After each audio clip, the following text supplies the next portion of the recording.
जय जय श्री राधे। श्री सद्गुरु देव भगवान की जय हो।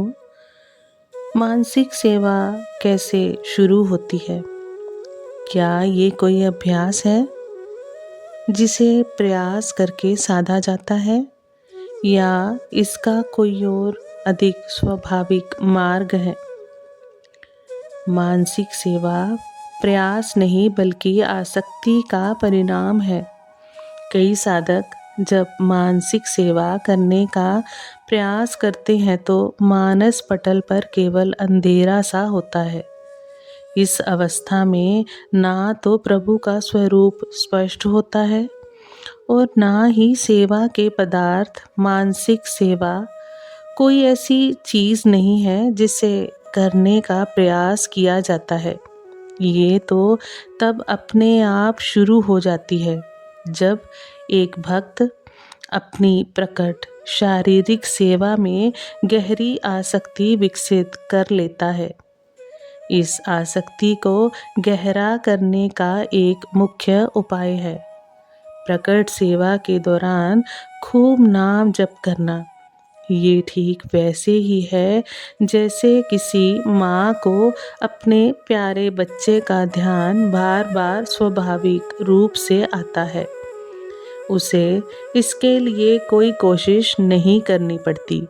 इसी तरह जब आप अपनी प्रकट सेवा गहरे प्रेम और नाम जप के साथ करते हैं तो प्रभु का स्वरूप और उनकी सेवा का विचार अपने आप आपके मन में चलने लगता है।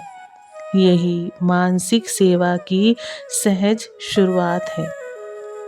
सीमित प्रकट सेवा ही असीम मानसिक सेवा का द्वार है। शारीरिक सेवा में उपयोग होने वाली सामग्री सीमित हो सकती है, लेकिन यही सीमा मन की असीम संभावनाओं का दरवाजा खोलती है। आप प्रकट में प्रभु को कुछ पुष्प अर्पित करते हैं, लेकिन भावना में आप गुलाब, कमल, चंपा और चमेली के अनगिनत फूलों की वर्षा कर सकते हैं। आप मानसिक रूप से प्रभु को सोने का मुकुट और झिलमिलाते कुंडल धारण करा सकते हैं, भले ही वे भौतिक रूप से उपस्थित ना हों। इस प्रकार प्रकट सेवा उस अनंत मानसिक सेवा को जगाने की पहली चिंगारी बन जाती है। परिपक्व होने पर मानसिक सेवा वास्तविक अनुभव बन जाती है। जब मानसिक सेवा परिपक्व हो जाती है तो वह केवल कल्पना नहीं रह जाती, बल्कि एक वास्तविक अनुभव बन जाती है। इस अवस्था में भक्त को अपनी मानसिक सेवा की वास्तविक इंद्रिय अनुभूति होने लगती है। भक्त को मानसिक रूप से चढ़ाए गए फूलों की सुगंध असल में आने लगती है। कल्पना में लगाए गए भोग का स्वाद उसकी जीवा पर महसूस होने लगता है।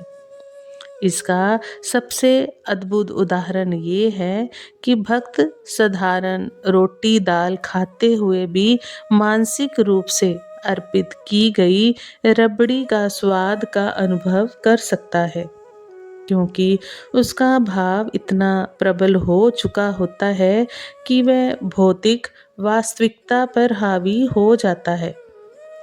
निष्कर्ष अंत में ये स्पष्ट है कि गहन मानसिक सेवा का मार्ग जबरदस्ती के प्रयास से नहीं, बल्कि सच्ची और प्रेमपूर्ण प्रकट सेवा से होकर जाता है। मानसिक सेवा को शुरू करने पर ध्यान केंद्रित करने की बजाय अपने प्रकट ठाकुर सेवा में प्रेम और आसक्ति को गहरा करने पर ध्यान केंद्रित करना चाहिए। आप सभी वैष्णव जन को श्री हरिवंशी श्री सद्गुरुदेव भगवान की जय हो। जय जय श्री हरिवंश।